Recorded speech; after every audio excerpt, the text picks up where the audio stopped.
When I first started trading, I made every mistake in the book, but there's still one trade that haunts me. It was one of my biggest losses when I was first starting out, and that single trade taught me one of the biggest lessons in trading. In today's episode, I want to go over 5 critical mistakes that kept us both from being profitable over the years. These aren't abstract concepts, these are brutal, real-world errors that we have made and cost us both thousands. But we won't just be telling you what went wrong, we'll also be telling you what solutions worked for us and how we've slowly removed these mistakes from our trading. Let's get straight into this episode. In this podcast episode, we're going to go over the top 5 mistakes that kept us both unprofitable. And we're also going to go over the top 3 lowest hanging fruit that if you fix these 3 mistakes, it'll most likely fix about 80%, 70% of the errors that are causing unprofitable trades in your trading system. So I think I'll start off with the first one, which is oversizing. To start off this one, I think I'll tell a personal story about one of my biggest losses, at least relative to account kind of size.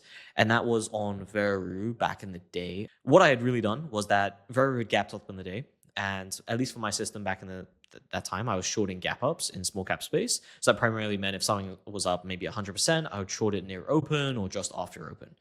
So I initially shorted it, normal sizing, completely to the plan. VERU instantly, I think, dropped, I think it was maybe 15%, around that percentage, give or take. I was up a lot of money very quickly. Obviously, I was using a bit of leverage, but it was still correct position size for that particular trade. And I was up a decent amount very fast. I then instantly saw this halt back up 3 times in a row, go back above my break-even level, and then basically almost stop me out. That was in the matter of maybe 10 minutes, 15 minutes. And keep in mind, I was still earlier to trading back then. And that emotionally completely ruined me. I didn't have automation back in that time, at least for small caps.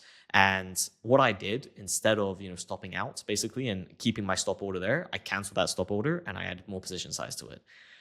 There was no logic or reason to it, but that ultimately then, obviously led to being one of my biggest losses, at least during that time for relative account. And I think it's a story most traders could relate to, but that is, if you can eliminate those sort of things, whether that be through automation, whether that be through restrictions for your brokerage, whatever, even if you just want to say discipline, I guess, but that's not always very reliable, that will fix a lot of the biggest losers. And if you cut out those, a great experiment is if you take your trading P&L, your trade log list, and remove all the losses that are outsized or not to your particular risk parameters, and you then plot your new equity curve, it can show you how big of a kind of difference that really makes. So at least for me, automation has been the easiest solution to that. But Padma, have you had any kind of similar situations with oversizing? Yeah, it was back in 2018, I think. And from there, I kind of fixed it. But yeah, it was like I was shorting a small cap. I still remember to this day. I was up so much, like in the morning, so much compared to equity. I wasn't trading a big size then, but I was trading. I was very happy. I remember being like at the office at my job, and be like, damn, I could make this my full-time gig, like because I was up so much in the morning. Just the first 30 minutes, I remember the stock went up like the 20% that I usually wanted to short at, and then it started fading a lot in the morning. But I think it was 11 or 11 a.m. around that Portugal time, and the stock started creeping up, and I was like, it was the beginning of my data analysis stage, and I thought I knew it all, right? The more ignorant you are, usually the more confident you are. And so I thought, no, this is impossible. According to my data, no stock was above this after this hour, blah, blah, blah. Yeah, the stock started short squeezing. I was like, okay, if it's higher, it should be a better signal. So I started adding more until the loss was so big that I lost all the profits from the morning, obviously, and then a very large chunk of my account at the time.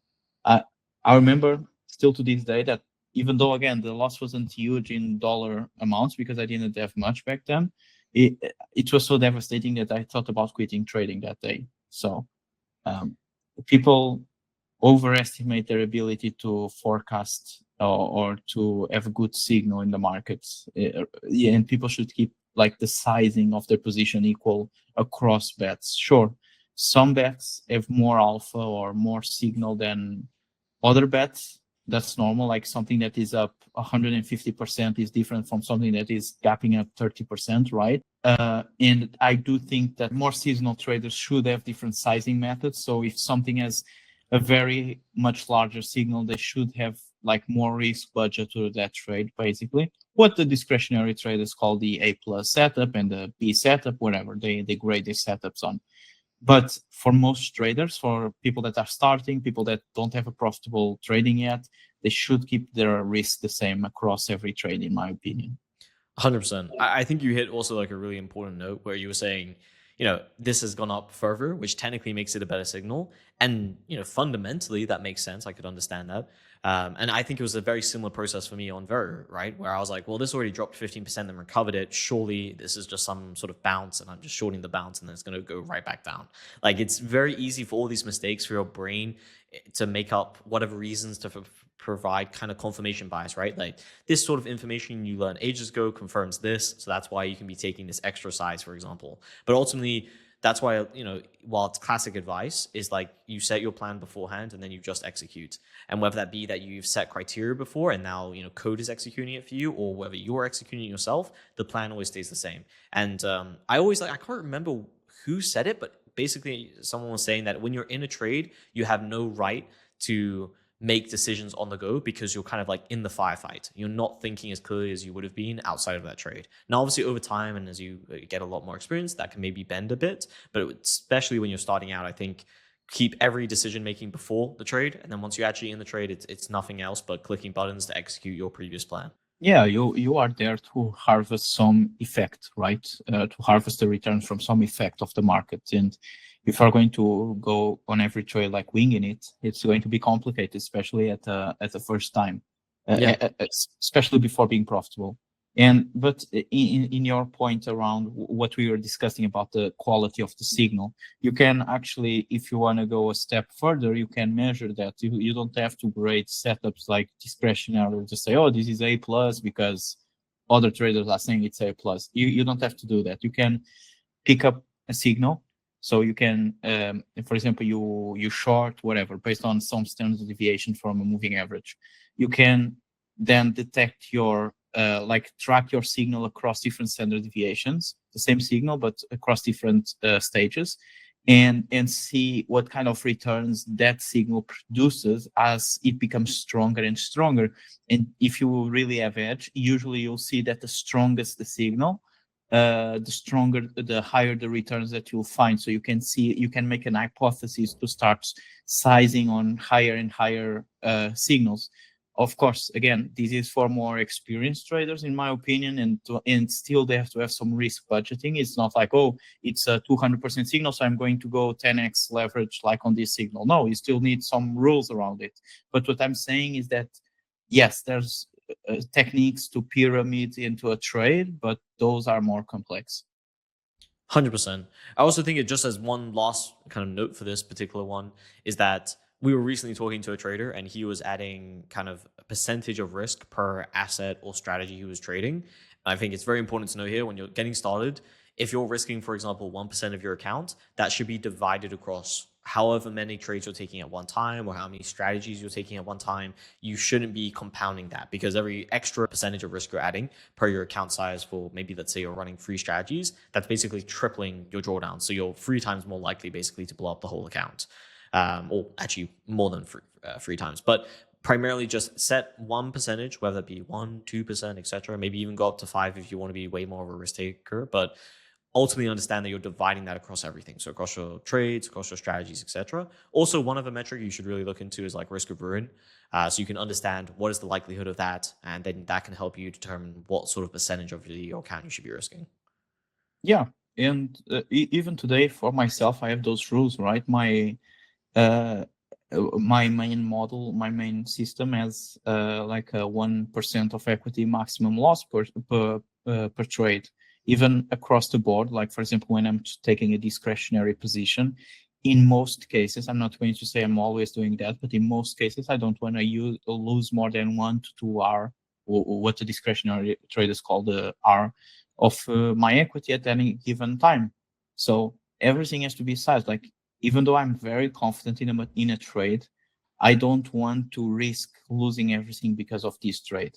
Now, again, I want to rephrase, like, for more experienced traders, there will be times where you need to step up, and if you bet the farm, and not the farm, but if you bet exponentially higher than usual, it will be a good bet. But again, it's so hard to make that case for a lot of traders. That's why I don't even mention it, because that's for really experienced people, and you have to be willing to understand that you are putting so much risk on one bet that if you are wrong, or if a war happens out of nowhere, some disease, whatever, like you lost everything, or you lost a large chunk of your net worth.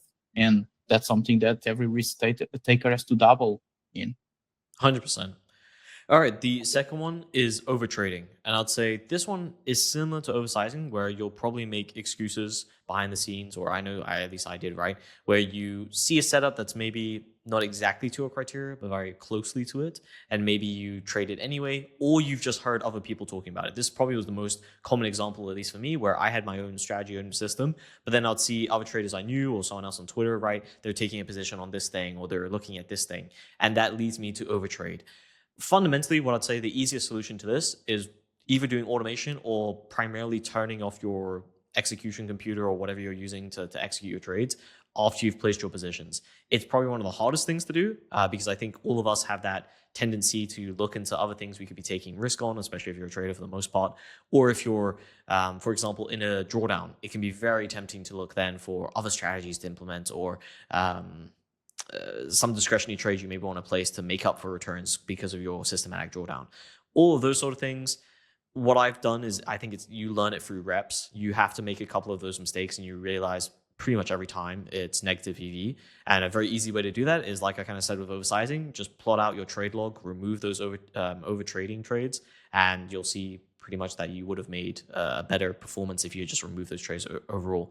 One thing I will say, actually, just before I move it to Padma, is that it can get very dangerous if one of your over trades is a huge outlier winner, because then that kind of reinforces that, hey, this was actually a really good decision. I made a ton of P&L on this, and I should keep on doing the exact same thing.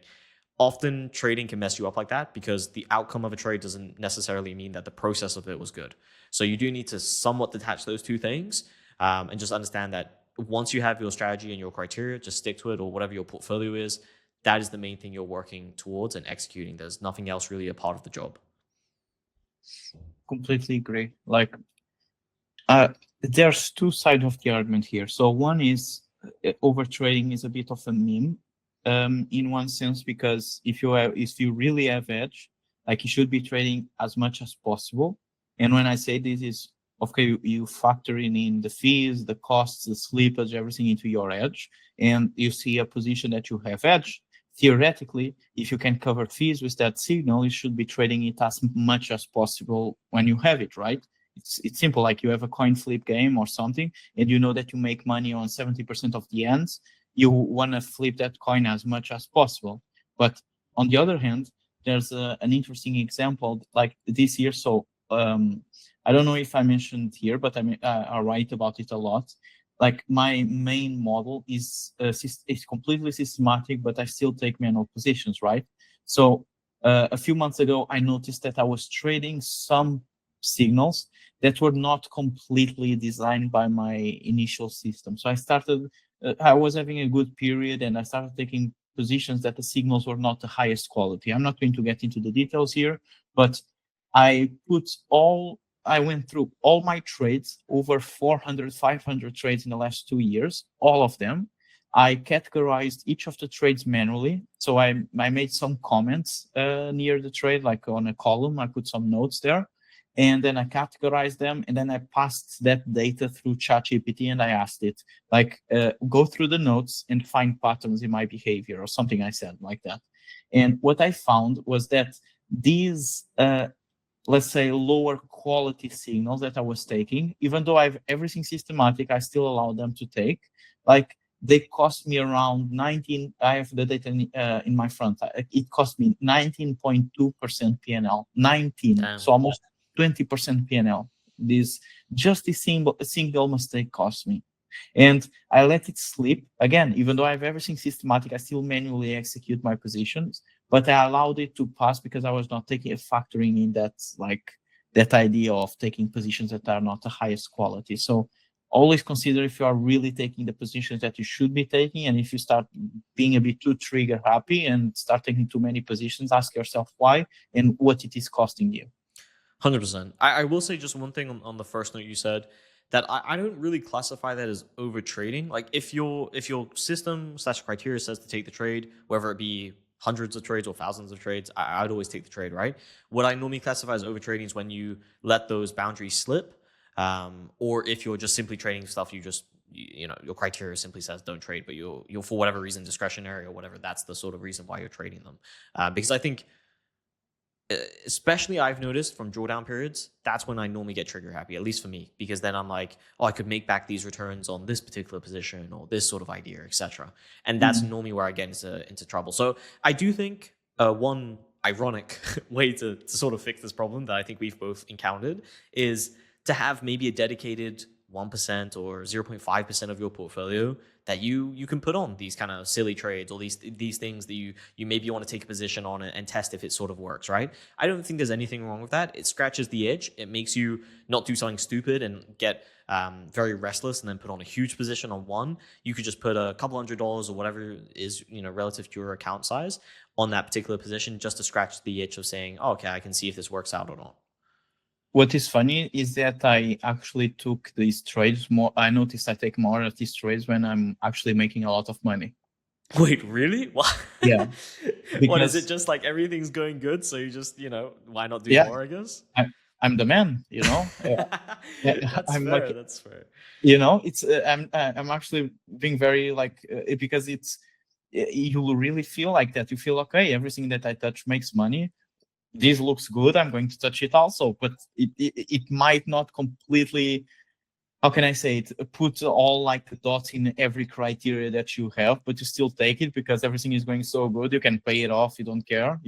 True. That's actually very true. I think I do a small percentage of that, but if I had to say the percentage of my overtraining, it's definitely from when I'm in drawdown. I think you're more of a risk taker than me. So I think when I'm in drawdown, I take it more serious, and I'm like, my brain then the bad coping signals are like, oh, let's see if we can make it back up with some stupid position or whatever.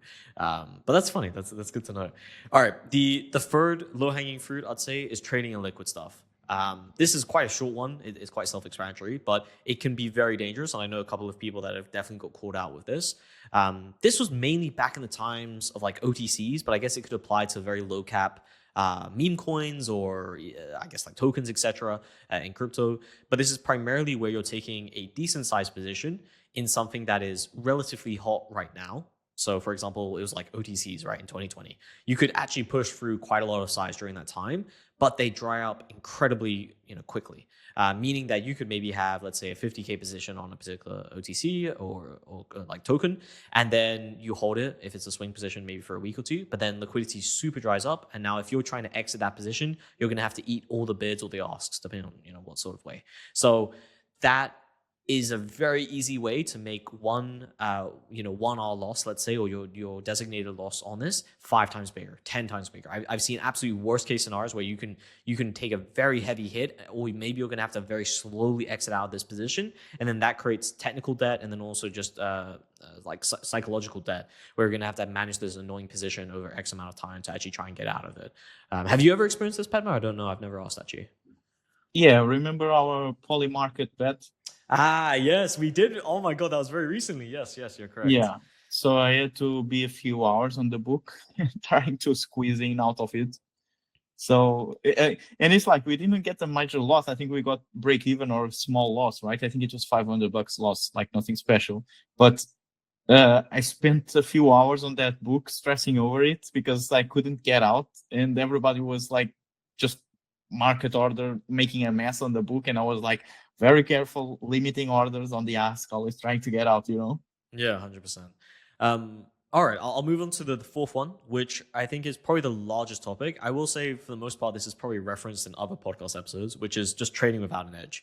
What this means is you don't fundamentally, understand what you're trading, or you don't actually have any idea if it's positive expected value over a long enough sample size. This is very common for anyone that's getting into trading or new to trading. It definitely was common for me. I think it's because most of the time when we get into trading, we don't understand that to make money, you need an advantage. Most of us think it's you're taking some sort of discretionary bet and you're sort of thinking it looks good. But for the most part, what you actually need is data behind it to show over this amount of time or over X amount of samples, it's going to make X percentage, or it's going to go through these X drawdowns historically. Now, is it going to completely replicate that when it's live? No, there's different tests you have to kind of take. And there's also going to be somewhat differences in it in performance, but at least you can understand that it's worked historically well, or there's a fundamental reason, which is kind of, I guess, the fifth mistake is people not understanding the fundamental of why something works, is that, for example, an arbitrage is very easy to understand why that works. You're exploiting two exchanges, whether that be you're doing funding rates or whether that be doing you're actually buying spot and selling spot on two different exchanges. Like that can fundamentally work and people understand that. But you also need to understand, let's say you're shorting volatility. Why is that working for you? Why, like, what are the cons? What are the pros of that approach? Whether maybe you're doing risk premium, what are the pros and cons, etc. Those are the two key last mistakes I'd want to go over, is just not trading without an edge, and then not understanding fundamentally why it's working. Yeah, I agree. Like in anything, in a business, you open a coffee shop, you open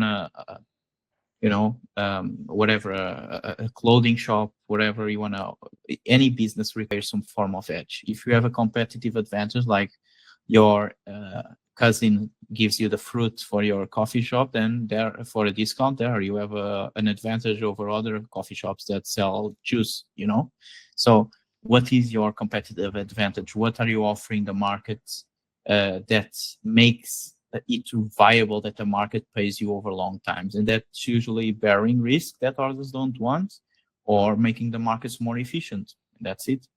100%.